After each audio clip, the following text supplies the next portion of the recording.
Kali di Kompas Petang, saudara, istri Sony Eranata atau Maher Atuwailibi mengajukan penangguhan penahanan atas kasus yang menjerat suaminya. Maher ditahan atas kasus ujaran kebencian pada Habib Lutfi bin Yahya lewat akun Twitter pribadinya. Permohonan penangguhan penahanan Sony Eranata ditanggapi oleh Ketua Cyber Indonesia yang juga pihak pelapor Mu'annas Alaidit. Menurut Mu'annas, penangguhan penahanan yang diklaim juga dilakukan oleh 9 kiai itu dinilai sebagai upaya hukum yang wajar. Mu'annas berharap kasus Maher bisa jadi pelajaran bagi masyarakat agar selalu berhati-hati dalam bermedia sosial. Hari ini saya mendengar istri dari Maher Atuwailibi atau Sony Eranata mengajukan permohonan penangguhan penahanan ke Baris Krim Polri dengan jaminan dan dukungan dari beberapa kiai Nahdlatul Ulama yang tergabung dalam Barisan Ksatria Nusantara. Permohonan penangguhan penahanan ini adalah merupakan hak dari tersangka dan tentu sangat kita apresiasi. Namun demikian, bila tidak dikabulkan oleh Senin kemarin, istri tersangka kasus ujaran kebencian Sony Eranata atau Maher Atuwailibi meminta maaf kepada tokoh Nahdlatul Ulama Habib Lutfi bin Yahya dan keluarga besar NU. Permintaan maaf ini disampaikan Iklima Ayu atas cuitan suaminya yang menghina Habib Lutfi. Istri Maher menyebut suaminya hilaf dan ia meminta Habib Lutfi dan keluarga besar NU menerima maafnya.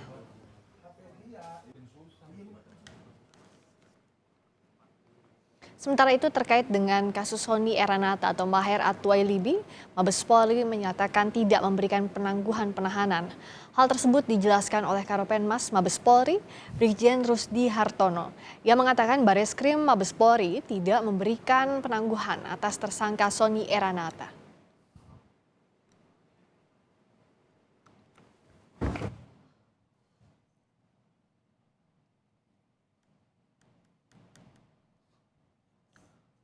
Untuk membahas kasus ujaran kebencian yang dilakukan oleh Maher Atuwailibi, kita akan bahas bersama dengan Juju Purwantoro, kuasa hukum Maher Atuwailibi, dan juga Mu'annas Alaidit sebagai pelapor yang sudah bergabung bersama kami melalui sambungan Zoom. Assalamualaikum Bapak-Bapak. Waalaikumsalam warahmatullahi wabarakatuh. Waalaikumsalam warahmatullahi wabarakatuh. Baik, saya ingin ke Pak Juju pertama. Pak Juju, tadi dari Mabes Polri menyampaikan tidak ada penangguhan penahanan hingga saat ini terhadap Sony Eranata, Maher Atuwailibi. Bagaimana tanggapannya Pak Juju? Ya sebetulnya bukan tadi tapi 2 hari yang lalu lah ya kira-kira begitu. Memang betul bahwa atas apa yang sudah kami mohonkan penangguhan penahanan terhadap atau atas klien kami Ustadz Maher Atuwailibi memang belum dikabulkan gitu ya. Belum dikabulkan sehingga tentu berdasarkan hukum proses penahanannya akan tetap dan terus berlangsung sampai 40 hari ke depan begitu. Ya. Terhitung mulai 24 Desember sampai sekira 1 Februari 2021. Begitu. Apa yang saat ini disiapkan oleh tim kuasa hukum? Ya tentunya sesuai dengan prosedur hukum acara yang berlaku, kalau kemudian walaupun kami akan tetap berusaha untuk mengajukan proses penangguhan penahanannya ya, karena memang itu merupakan hak dari klien kami tersebut. Walaupun statusnya saat ini sudah atau masih dalam status tersangka dan dalam penahanan pihak kejaksaan, walaupun sampai nantinya pun di proses kehakiman, di meja pengadilan begitu, tetap Ustadz Maher ini masih punya hak untuk dimohonkan penangguhannya begitu. Baik. Apa sih Pak Juju alasannya meminta penangguhan penahanan sebagai haknya tentu, tapi alasan mendasarnya apa ini? Siapa yang menjadi penjamin? Ya tentu pertama kalau proses penangguhan penahanan itu pastinya kan memang merupakan hak ya, merupakan hak dari seorang tersangka ataupun yang dilakukan penahanan begitu untuk dilakukan penangguhannya. Itu sesuai dengan KUHP memang diatur sedemikian rupa.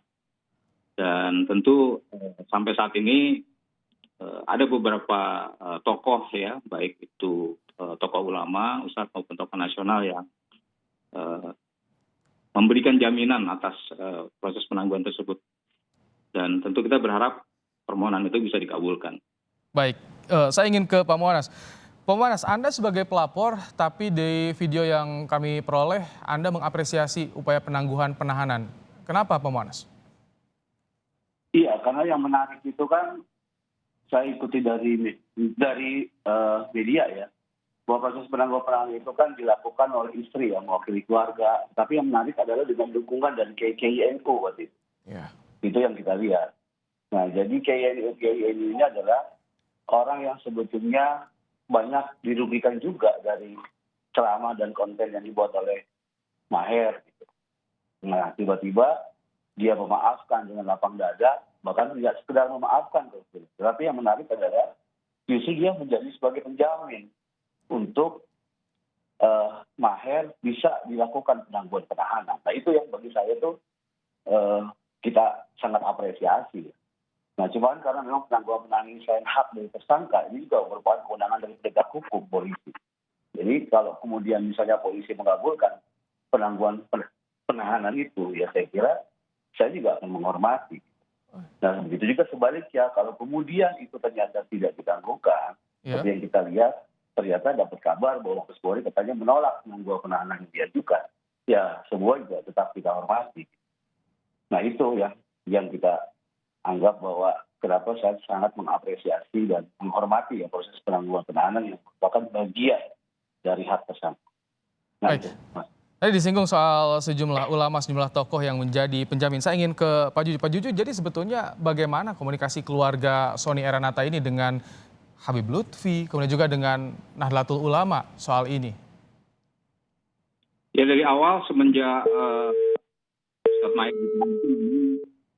kita mencoba melakukan pendekatan sedemikian rupa kepada Habib Lutfi dalam hal ini, dan Habib Lutfi mengatakan bahwa beliau tidak secara langsung ya katakanlah berpolemik begitu di media sosial. Cuma mungkin ada umat beliau yang ya karena 1-2 postingan itu yang dijadikan masalah. Jadi menurut Habib Lutfi sendiri tidak ada masalah, artinya tidak perlu ada dimaafkan lah begitu ya. Jadi beliau sendiri sudah memaafkan secara pribadi lah. Harus seperti tinggal bagaimana prosedur hukum tentang proses penangguhan itu sendiri yang sejatinya sudah dimohonkan baik dari pihak SI tadi disebutkan oleh rekan Muanas bahwa baik itu tokoh-tokoh ulama-ulama NU juga sedemikian rupa mendampingi dan juga menjadi penjamin atas agar sedapat mungkin bukan. Jadi sudah komunikasi dengan NU secara keseluruhan terkait dengan kasus ini, karena ulama mereka kan yang dicatut, yang dihina dalam tanda kutip. Ya, saya keberatan dengan istilah dihina itu. Sebetulnya tidak ada klausul atau katakanlah konten penghinaan itu ya dari awal. Dari sisi kami sih memang tidak ada sama sekali unsur penghinaan itu. Oleh karenanya sampai saat ini beberapa tokoh-tokoh ulama terutama dari NU juga turut mengajukan surat penangguhan itu gitu loh. Dan pastinya kami tetap berharap agar permohonan itu bisa dikabulkan sebetulnya untuk ditangguhkan. Jadi sebetulnya kalau dari awal kita balik lagi ke awal postingan itu tidak dimaksud penghinaan lah begitu maksudnya. Baik. Pak Muanas, bagaimana tanggapannya? Jadi sudah ada perwakilan dari NU yang kabarnya sudah berkomunikasi dengan keluarga dan juga menjamin soal penangguhan penahanan ini. Artinya sudah clear, sudah dimaafkan ya?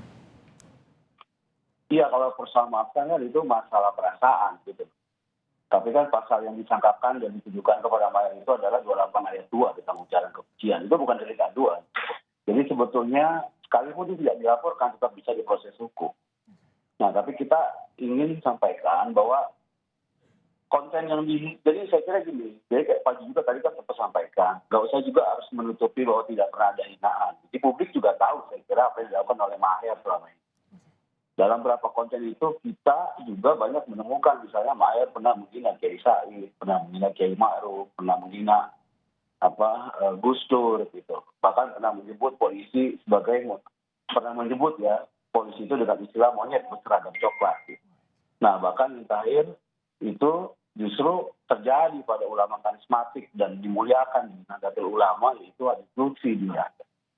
Nah, beliau ini kan sangat dihormati dan disegani, ya selain Zuriya gitu. Jadi saya kira konten yang dibuat oleh Maher juga secara substansi ya, yang kemudian menyebut cantik seperti ulamanya Banser ini gitu. Nah, itu saya kira ahli bahasa memang nanti yang bisa membuktikan soal itu gitu. Karena dianggap sosok cantik dan dibatasi hanya ulama Banser itu kan penghinaan gitu. Karena Habib Lutfi itu ulama kita semua, nggak cuma yang Banser. Nggak pas juga kalau dianggap cantik dan sebagainya. Tapi saya nggak mau masuk dalam materi perkara ya. Itu bila proses pembuktian atau di pengadilan yang akan kemudian diputuskan. Tetapi yang perlu kita apresiasi, yang berbeda dari Maher ini adalah dalam video yang beredar di media sosial, dia itu minta dirangkul loh. Dia minta dimaafkan, dia minta kemudian diluruskan. Nah, itu dia juga sampaikan permohonan maaf kepada KYN. Bahkan KYN itu yang merangkul dia, kalau perlu dia itu akan berceramah di kalangan NU gitu. Dia bisa Maher ini orang cerdas karena memang usianya masih muda. Nah, makanya para kiai itu menerima sekalipun dia dihina, tapi dia bersedia untuk menjadi jaminan untuk melakukan penangguhan penahanan. Nah, makanya kalau ulama-ulama di KKI kemudian berani untuk menjamin, ya kita pasti ikhlas. Gitu. Tetapi kan proses hukum tetap harus jalan. Nah, jadi kita nggak bisa gitu. Dalam posisi menolak atau tidak. Kalaupun ditangguhkan, kami juga nggak keberatan. Kalau kemudian misalnya ditolak pun penangguhan penahanan seperti hari ini terjadi terhadap Maher, ya tentu ini harus kita terima dengan lapang dada dan harus bisa menjadi pembelajaran bagi semua pihak gitu agar bisa bermedia sosial dengan bijak gitu. Apalagi dia menentang gelar ustaz, ulama, guru, kiai, sebagainya. Artinya tidak ada kebal hukum. Kalau di mata hukum semua akan dilihat sebagai warga negara. Saya kira itu, Mas. Baik Pak Monas, jadi Anda melihat di sini upaya yang dilakukan oleh keluarga, penasihat hukum, ada itikat baik juga dari pihak mereka, ada penyesalan juga dari Sony Eranata. Apakah Anda melihat juga hal ini, Pak Monas? Iya, saya lihat itu. Bahkan kalau kita lihat video terakhir kan dia manis itu Maher. Iya kan? Ketika ada interview, wawancara itu beredar di media sosial, secara eksklusif ya wawancara itu, bahkan dia mengakui kok menyesali perbuatannya. Dia bertobat, kita dirangkul, menangis, dan sebagainya. Nah tentu kan ini harus kita pahami. Gitu kan. Tapi ya bagi saya itu, nasi sudah jadi bubur, ya mau tidak mau, suka nggak suka. Baik. Ya proses hukum kan tetap harus dijalani. Gitu. Baik. Pak Juju, terakhir jadi bagaimana nanti persiapan dari tim penasihat hukum? Apakah akan ada penjamin untuk penangguhan penahanan ke depan? Karena tadi Anda sampaikan akan terus mencoba untuk mengajukan penangguhan penahanan kendati hari ini tidak dikabulkan. Iya, kalau kembali lagi kalau seperti saya sampaikan di awal bahwa kalau hak untuk seorang tersangka untuk ditangguhkan penahanan itu memang diberikan secara hukum begitu ya. Jadi proses ini tetap sepanjang memang masih ada kesempatan kemungkinan kesempatan untuk dilakukan, tentu pastinya tersangka tersebut akan melakukan dan para pembela dan para penjamin juga sudah menyatakan siap untuk menjaminkan mereka atas diupayakan atas dikabulkannya penangguhan Ustadz Maher At-Thawaibi ini begitu. Jadi secara maksimal tetap kita akan lakukan itu. Baik. Sampai dengan proses persidangan nanti tentu. Baik, terima kasih Pak Juju Purwantoro sebagai penasihat hukum Maher At-Thawaibi, Sony Eranata, dan juga Mu'annas Alaidit Cyber Indonesia sebagai pihak pelapor. Terima kasih telah bergabung bersama kami di Kompas Petang.